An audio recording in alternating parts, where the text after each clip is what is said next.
Leviticus chapter 2. When someone brings a grain offering to the Lord, his offering is to be of fine flour. He is to pour oil on it, put incense on it, and take it to Aaron's sons the priests.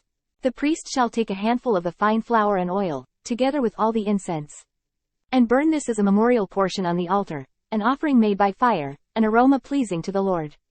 The rest of the grain offering belongs to Aaron and his sons. It is a most holy part of the offerings made to the Lord by fire.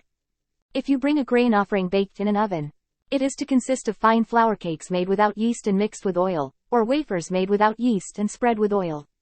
If your grain offering is prepared on a griddle, it is to be made of fine flour mixed with oil, and without yeast. Crumble it and pour oil on it. It is a grain offering. If your grain offering is cooked in a pan, it is to be made of fine flour and oil. Bring the grain offering made of these things to the Lord. Present it to the priest, who shall take it to the altar. He shall take out the memorial portion from the grain offering and burn it on the altar as an offering made by fire, an aroma pleasing to the Lord. The rest of the grain offering belongs to Aaron and his sons. It is a most holy part of the offerings made to the Lord by fire. Every grain offering you bring to the Lord must be made without yeast, for you are not to burn any yeast or honey in an offering made to the Lord by fire. You may bring them to the Lord as an offering of the first fruits, but they are not to be offered on the altar as a pleasing aroma. Season all your grain offerings with salt.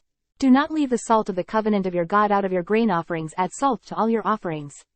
If you bring a grain offering of first fruits to the Lord, offer crushed heads of new grain roasted in the fire. Put oil and incense on it. It is a grain offering. The priest shall burn the memorial portion of the crushed grain and the oil, together with all the incense, as an offering made to the Lord by fire.